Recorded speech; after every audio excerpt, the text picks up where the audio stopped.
Hey guys, this is Mark. Welcome back. In this video, I will give you a tour of the flowrunner user interface. The user interface is very feature rich. It's a complete platform where you can design, develop, debug, run, analyze, instrument your automations. And if I were to start providing an overview of every single feature, this video would be very, very long and quite boring and for the most part irrelevant, because right now the goal is for you to just get in and start doing something, creating basic automations, learning the platform, of course. So this video will focus on the parts that are going to be the most important and relevant from the beginner, from those who just getting started with Flowrunner. And that will include Flowrunner Manager. You'll see that. Flowrunner Editor. That's it. All other parts we're going to skip for now. We will come back to them once you start becoming more and more familiar with the product.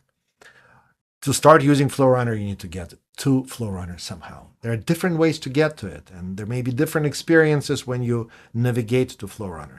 So for example, one of the ways to get to Flowrunner is from the Flowrunner website. So here on flowrunner.ai, if you click sign in, you will be presented with this screen. If you don't have an account, if you're not logged in to Backendless, because Flowrunner sits on top of Backendless, the best way to proceed is to really create a new Flowrunner workspace.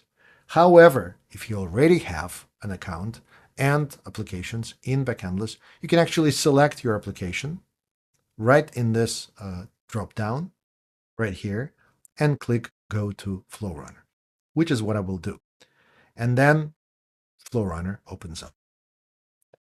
In my case, I already have some flows. You may end up in the user interface that does not show any flows. In this case, it will look like this. It's exactly the same Flowrunner Manager without any flows. At this point, since we are just getting started, it doesn't matter if you have flows or if you don't, the interface is going to be exactly the same. At the very end of this video, I will describe how to create a Flowrunner where you can get some flows, and in your free time, if you just want to, you can go through and start looking at those flows, follow the instructions, read about, of course, everything that the sample flows cover. We will go through and you will learn in this training course as well. However, let's set all of this aside and just take a look at the Flowrunner user interface. I will go back to the workspace that has some sample flows. So this is Flowrunner Manager, and it consists of this list of all the flows. Every single flow is a separate automation, okay?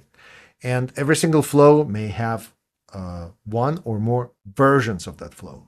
That's as much as I'm going to say about versions. There will be a separate lecture about versions.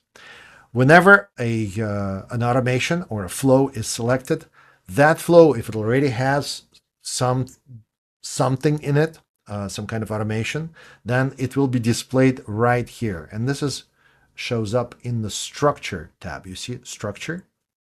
All other tabs we're going to ignore for now. And in here, on this interface, you can see there is a button that says Create New Flow. That's how you create a new flow. Or if you already have existing flows, such as the ones that are displayed here, they come from the training workspace, you can click this Edit Flow button and you will be able to navigate into the editor. Since navigating through these flows will require understanding what they are and how they work, let's create a brand new flow and take a look at what the editor looks like. So create new flow, and I'm going to call it Training Course Flow. You can add an additional description, which is always a good idea because it will remind you what that flow is about. I'm going to skip that for now. Click Create. A flow is created. It's going to be blank. And we are now in the Flowrunner editor. The editor is the space where you can create your flows. Some of the elements of this user interface, they include, number one, Go to Manager button. That's how you return to Manager. That's the screen where we came from. There will be some control buttons such as starting flow, pausing flow, stopping flow. Let's not worry about that just yet. Schedule is also important. That creates a schedule that will run that flow according to some schedule. You can clone your version. Let's not worry about it yet. Export it, also kind of self-explanatory. We will review the exporting functionality later. Autosave toggle. So anytime you make a change in FlowRunner, all the changes, if this toggle is on, are saved automatically, which is great because you don't need to remember that you have to save something whenever you make a change. However, sometimes it may be important to disable autosave, make some changes, and see if they work or not, because you can test your changes, and then enable autosave. As far as testing changes, test mode toggle will change the whole setup into the test mode. Let's not go there yet because we have not created a single flow. This area right here, where it says not ready, it's a general status of your automation. So FlowRunner will constantly check if everything's good or not with your automation. If there are any elements that are not configured, it will identify them and it will tell you that something is not configured. So there is going to be this constant feedback to you about the state of your automation. So right now the state is not ready. First block is not specified because right now our automation is completely empty. On the right-hand side, there's this long list of these little things, right? So these are the building blocks for your automations, okay? And these building blocks are grouped in different categories. So the first one is AI assistance.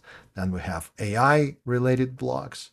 We have triggers. We have actions, utilities, groups, and custom, and all kinds of custom blocks, as you can see. So these groups are important because they identify the actual functional purpose of these blocks. So what are these blocks? These blocks are actually elements or individual steps that your flow will go through. And the way this works is you drag these blocks into this area right here. You connect them together into something that is meaningful. And by doing so, you'll really create a blueprint for your automation. You create that checklist of all the things that need to happen, either executing whatever, and those are actions, waiting for something to happen, those are triggers, or various utility functions, such as performing a check, that's a condition. Let's take a look at what those are, utilities, right? So there is condition, error handling, creating loops, setting variables, or wait, for example. We'll just wait for a certain period of time, either pre-configured period of time or a dynamic. So those are the utilities. We will go, in the course of this training, we will go over many of these. And then there will be a video for pretty much every one of these to describe how they work.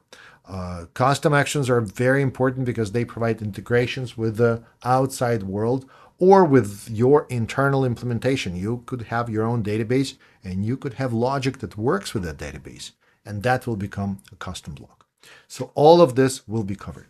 For now, what's important is that you should see that there is this canvas, and this is where you will be dragging blocks into, and a list of blocks, and then every single block will have its own configuration. In the next video, we will build our very first automation. So we'll just dive in and create something, even though you know nothing about actions or triggers or conditions, but we'll just go and create one. In fact, we'll do it with artificial intelligence and bring AI in there. And by doing so, you will already learn a lot. And then from there, we'll just start methodically, go through various functions of FlowRunner so you understand how they work, so you can start creating fantastic automations. For now, this is it. Some other things to point out is that there is a search bar. So if you need to find a block, you can just use the search bar and you'll be able to identify the block. This icon right here, more than likely, it will move somewhere else to be more prominent because it's very important functionality. This is a marketplace. So click here and it's going to bring a list of all the things that you can get from the marketplace. Okay, so you select here, click get, and that will get installed.